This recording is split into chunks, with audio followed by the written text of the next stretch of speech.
కోటయ్య గారికి అందరి తరఫున స్వాగతం సుస్వాగతం. వారికి వారి కుటుంబ సభ్యులందరికీ స్వాగతం చెప్తున్నాం. దయచేసి అందరూ వచ్చి ఇక్కడ హాజరు కావాల్సిందిగా కోరుతా ఉన్నాం.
కోటయ్య గారికి సన్మానం చేయకుండా కోరుతా ఉన్నా.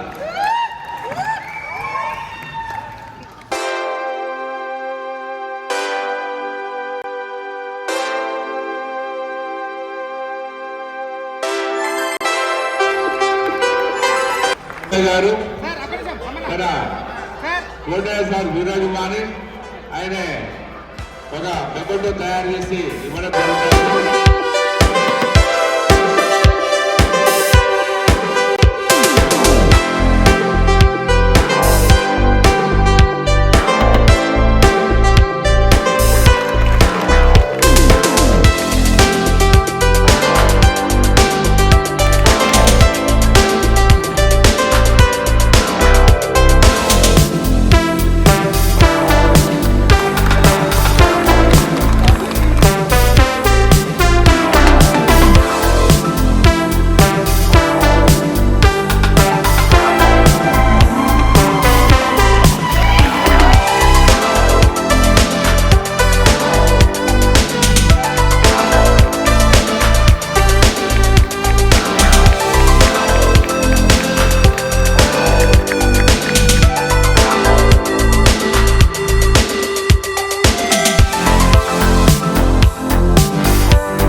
శాలతో సత్కరించాలిగా జీఎంఆర్జీని రిక్వెస్ట్ చేస్తున్నాం సార్. నెక్స్ట్ అమౌంట్ ప్రజెంట్ చేయాల్సిందిగా శ్రీ రాముడు సార్ని రిక్వెస్ట్ చేస్తున్నాం. President CM RG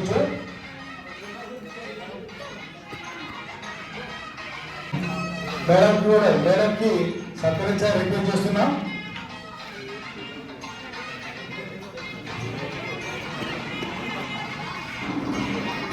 ladies club committee members request చేస్తున్నాం.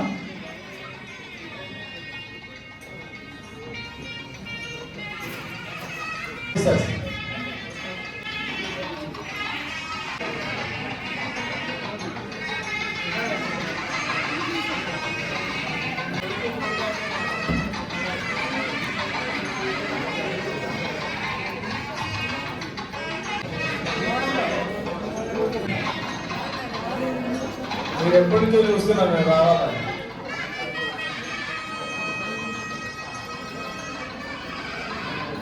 వీళ్ళని సూర్యగా చెప్పినప్పుడు మీరు ఇద్దరు కలిసి సినిమాకి వెళ్ళేవారు సార్. వీళ్ళు ఫస్ట్ స్టార్టింగ్ కెరియర్ స్టార్టింగ్లే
కంపెనీ భారతదేశంలోనే చాలా గొప్ప సార్.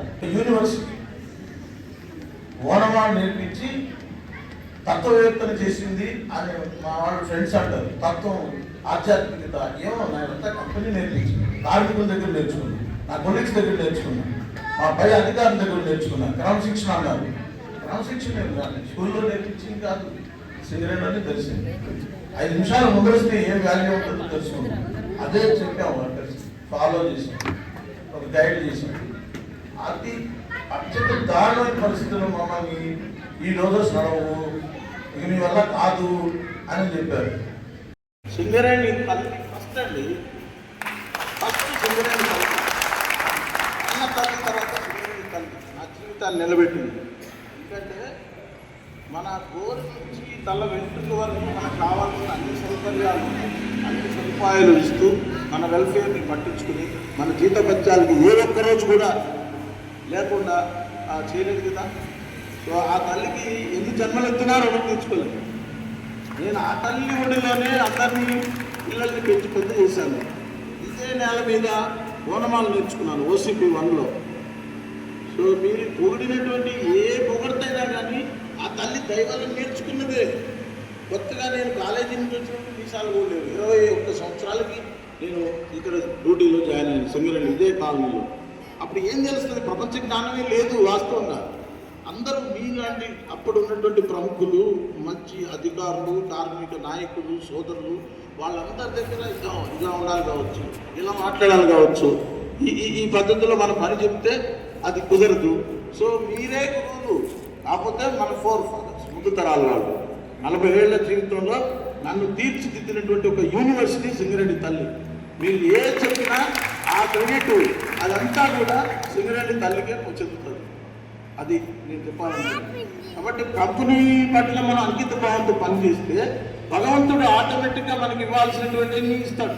మన మంచి కోరుకునే మిత్రులు వీరున్నంత వరకు మనకి లోకం కంపెనీని ఇంకా ఉత్తమ స్థితిలో తీసుకెళ్ళడానికి కొత్త రకంలో ఉన్నటువంటి కొత్త తరం ఇంజనీర్లు వర్కర్స్ని మనం మోటివేట్ చేయాల్సిన అవసరం ఉంది. కంపెనీ ఫస్ట్ ర్యాంక్ తర్వాత మన ఇది కంపెనీ యోగక్షేమాల గురించి ఆలోచిస్తాం. ఇది అత్యుత్తమైన కంపెనీ. నా దృష్టిలో ఎప్పటికీ నేను ఈ సింగరేణి లైఫ్ని మర్చిపోలేను. నా జీవితం మలుపు తిరిగింది ఇదిగో మా అర్ధాంగితో. బిఫోర్ దట్, ఆఫ్టర్ దట్ ఆమె సహనము, ఆమె ఓపిక ఎన్నో విధాలుగా మమ్మల్ని నిలబెట్టింది. నాకు జన్మనిచ్చిన తల్లిదండ్రుల్ని, అలాగే నాకు విద్య నేర్పిన గురువుల్ని ఈ సందర్భంలో నేను గుర్తు చేసుకోవాలా. వారు లేకపోతే నేను లేను. వారి పాత్ర తర్వాత మీదే మీ పాత్ర. ముఖ్యంగా కార్మిక సోదరులు నన్ను అర్థం చేసుకున్నారు, నాకు అనుకూలంగా పనిచేశారు, నా మీద ప్రేమతో పనిచేశారు, నన్ను కష్టపెట్టకుండా పనిచేశారు. సో వారి ప్రేమ, దయ, ఆదరణ వల్ల నాకు రావాల్సినటువంటి ఏ పేరు, ప్రఖ్యాతి, పెద్దవాళ్ళ దగ్గర మన్ననలు, ఉత్తమ అధికారి సన్మానాలు ఇవన్నీ మీరిచ్చిన దానం నేను తీసుకుని వెళ్తున్నాను. నేను ఎక్కడ పోయినా మిమ్మల్ని మర్చిపోలేదు. ఇది మీ దయా దాక్షిణ్యాల వల్ల కలిగినటువంటి ఒక ఒక కీర్తి అంతే తప్ప నా సొంత జ్ఞానం కానీ నేను ఏదో చేశానని కానీ ఏమీ నాకు లేదు. అలాంటి భ్రమ లేదు. సో సమయాభావం అవుతుంది, చాలా అతీతమైంది.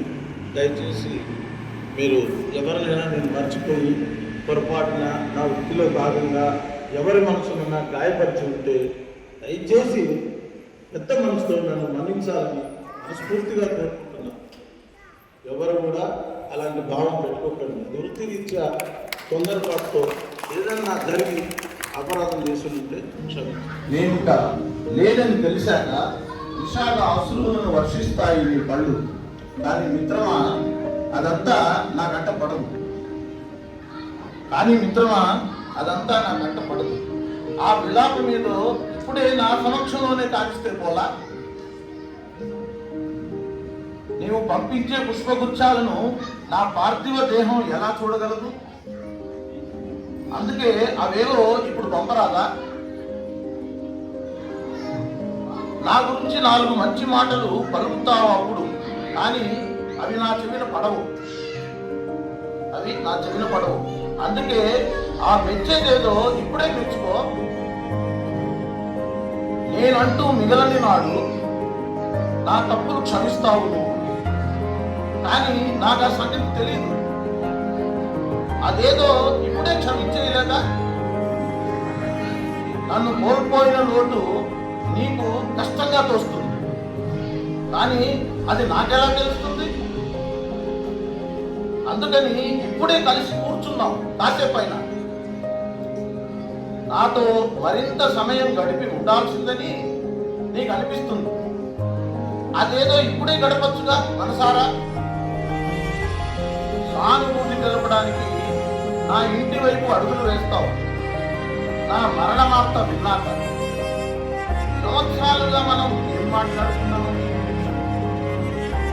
ఇప్పుడే నా వైపు చూడు, నాతో మాట్లాడు. బదులు పలుకుతాను, కాసేపైనా గడుపుతాను, హాయిగా నీతో వెలుగుతాను. అందుకే బ్రతికుండగానే ఆప్యాయంగా పలకరించుకుందాం, కష్ట సుఖాలు పంచుకుందాం, ఒకరిని ఒకరమై వెలుగుదాం. ఉన్ననాళ్ళు కలిసిమెలిసి బతుకుదాం. ఈరోజు కలిసిన మాట్లాడిన వ్యక్తి మళ్ళీ కలుస్తాడో లేదో, మాట్లాడతాడో లేదో, ఏది శాశ్వతం, ఎవరు నిశ్చలం? ధన్యవాదాలు. ఈ అవకాశం ఇచ్చి ముందుకి నడిపించి కొత్త ఫేజ్లోకి పేరున నా పాదాలు వందనాలు, మీకు అందరికీ పాదాలు వందనాలు.